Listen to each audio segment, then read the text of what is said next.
When using any Dow Corning brand silicone joint sealant, make sure that you are following all safety guidelines, including the use of correct personal protective gear. You must also comply with local, regional, and federal safety guidelines. For each Dow Corning sealant, thoroughly review the Material Safety Data Sheets, or MSDS, before using the product. The MSDS are available at dowcorning.com or by contacting the Dow Corning Technical Information Center at 800-248-2481. Silicone Specialties Incorporated, or SSI, created and patented the XJS expansion joint system.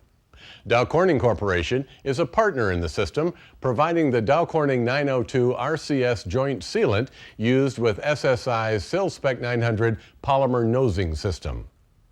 When combined with aggregate, the Sill Spec 900 product forms a semi-flexible, wear and impact-resistant nosing.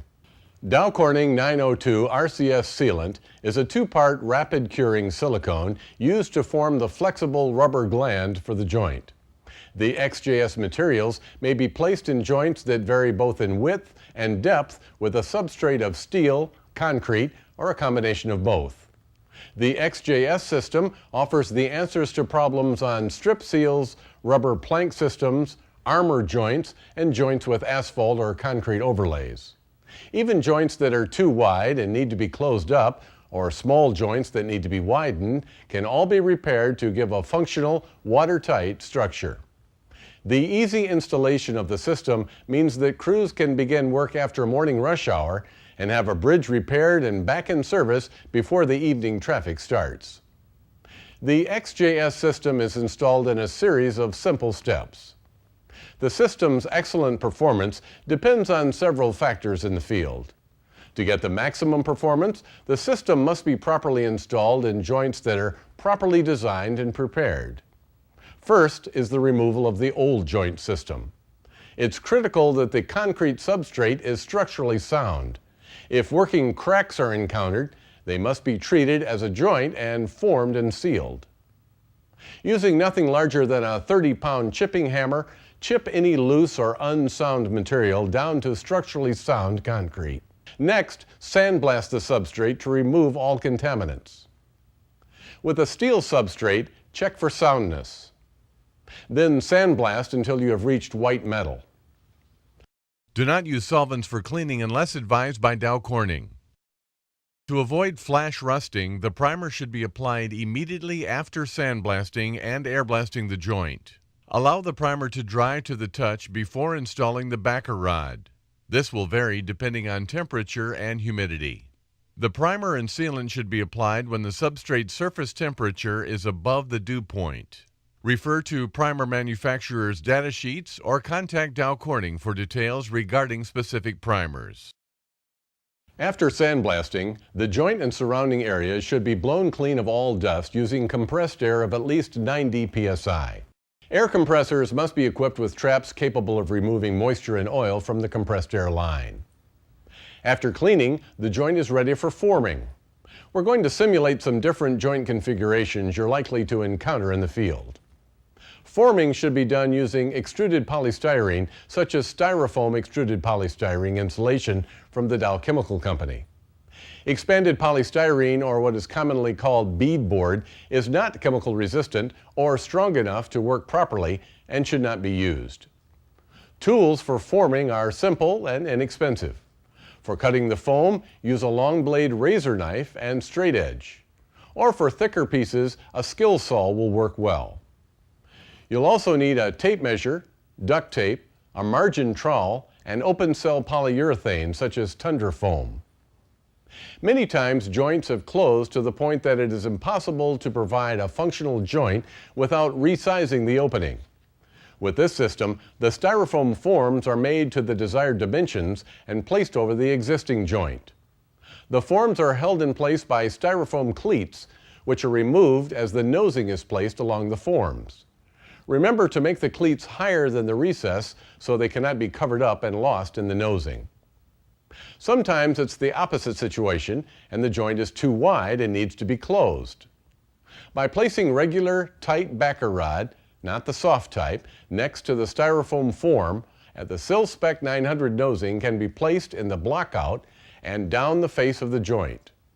It is important that the nosing be placed a minimum of 5 inches along the vertical face to give maximum support. Remember, any adjustments to the existing joint width should be agreed to by the engineer, contractor, and manufacturer prior to commencing work. Many joints are in poor condition, and once demolition is started, large pieces of concrete must be removed in order to reach sound material. The result is a very rough, jagged blockout. This system provides a simple solution. Place a styrofoam form deep enough into the joint to reach below the damaged areas. Using open-cell urethane foam such as tundra foam, plug any opening between the form and the concrete. It is important that the urethane foam be placed as far down the joint face as possible. Care should be taken not to allow the urethane foam to create any voids, which would reduce the amount of support given to the nosing. To avoid a stress point in the nosing, it is very important that any significant changes in the width of the nosing have a 45-degree transition. If this is impractical, place 2 lengths of number 4 preformed reinforcing bar across the transition. The bar should extend 1 foot on each side of the transition. For joints that experience severe movement during the cure cycle, a special forming technique is used. 2 pieces of tundra foam are sandwiched between the styrofoam forms, allowing the joint to move horizontally as well as vertically, without disturbing the nosing during the cure.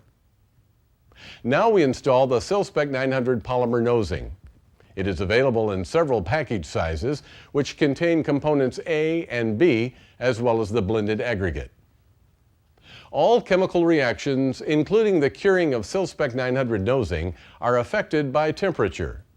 Consequently, applications in either very hot or cold conditions require somewhat different storage and placement techniques. Please contact SSI for guidelines. Remember to read and follow material safety data sheets and handling precautions, and use proper protective equipment. If solvents are used for equipment cleanup, be sure to follow your health and fire precautions exactly. To clean the sill spec 900 product off the skin, a waterless hand cleaner works well. When large kits of sill spec 900 nosing are used, mix the liquid components prior to blending with the aggregate. Do not attempt to hand mix large kits. Use a drum mixer with an internal scraper or a small paddle-type mortar mixer for blending the liquids in aggregate. Regular cement mixers do not work well. In either case, remove about 1 gallon of aggregate from the first kit that is blended to compensate for the liquid required to wet out the mixer. For demonstration, we're using a small kit and a heavy-duty half-inch drill with a heavy mixing paddle, 2 5-gallon pails, measuring cups, and miscellaneous hand tools. If you're planning to blend less than full cans, the A and B components should be thoroughly pre-mixed before measuring these liquids. If you're using full containers, pre-mixing of the components is not required. To clean the mixing paddle in between uses, we use aggregate soaked with toluene. Remember, this solvent is flammable, and precautions should be taken to ensure safety. The freshly stirred material should be carefully measured. Equal portions by volume are then blended and thoroughly mixed. Now we blend the polymer nosing. When emptying the cans, use a rubber spatula to wipe out the cans. As much as 10% of the liquid components can remain in the cans if they're not thoroughly wiped clean. This would negatively affect the final mix. Combine the A and B liquids and mix. Be sure to work along the sides and bottom of the container so all of the materials are blended. While continuing to stir, slowly add the blended aggregate to the liquid. It is important to move the mixer from the top to the bottom during the mixing process to lift the liquid-rich material on the bottom to the top of the bucket. Keep mixing for at least 3 minutes. Use a watch, don't guess.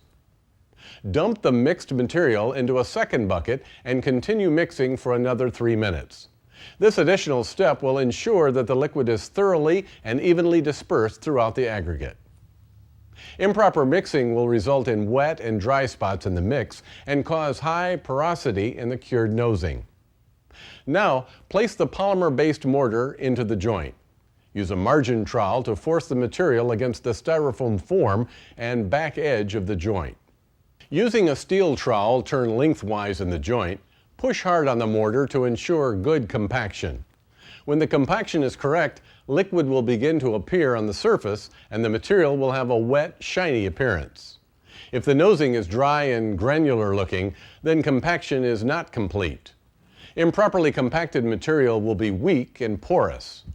If the joint is to be repaired in stages, finish the end of each section so the mortar is at a 45-degree angle. This will increase the bond surface and the structural integrity when the fresh mortar is placed against the previously cured material. There is always pressure to put traffic on the joint as soon as possible. However, putting traffic on material with insufficient cure time can destroy the integrity of the joint. To ensure that the cure is adequate throughout the mass, and particularly at the bond line at the bottom, we suggest that a small section of the form be cut out so the bond line can be examined. Simply reach to the bottom of the nosing to make sure that the liquid is completely cured and hard. Check for soft spots in the nosing mass. A few extra minutes of curing time are certainly a good investment compared to destroying the integrity of the joint. Once the material is completely cured, you're ready to remove the form. Either a small chainsaw or a sawzall makes removal fast and easy. With the form removed, use an angle grinder to grind a bevel of approximately 1/4 inch at the edge of the joint. This easy step increases resistance to chipping. After beveling, the joint needs to be sandblasted to remove all traces of the foam material. Now we're ready to start applying the rest of the XJS system, the Dow Corning 902 RCS sealant. Priming and sealing must happen on the same day. The priming operation should not be more than 1 hour ahead of the sealing operation at any given time. Before applying the primer, the joint and surrounding areas should be blown clean of all dust using compressed air of at least 90 psi. Air compressors must be equipped with traps capable of removing moisture and oil from the compressed air line. Apply the primer following the manufacturer's instructions. Allow the primer to dry completely. Take care to place the backer rod at the depth recommended in the manufacturer's literature. Use a depth gauge to ensure proper installation of the rod.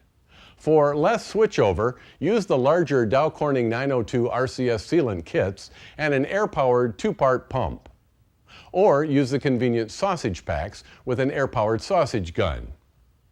Connect the A and B components to the pump or to the gun. Extrude a small amount of liquid into a cup to make sure that the liquids are dispensing equally. Attach the mixer. Extrude a small amount of material and make sure that the liquids are being thoroughly blended. Look for uniform color and no streaking. Now you can simply pump the blended sealant into the prepared joint. Check the depth of the sealant over the backer rod frequently. Also, make sure that the recess of the sealant to the top of the joint is proper. If the sealant is too high and comes in contact with tires, the life of the sealant will be dramatically reduced. The XJS system is easy to repair. If a small section of a joint is damaged, these easy steps will quickly repair the joint to like-new condition. Remove the damaged material. Sandblast the area that will receive the new nosing. Place the styrofoam form. Then reinstall the Sill Spec 900 polymer nosing. After this cures, remove the styrofoam form.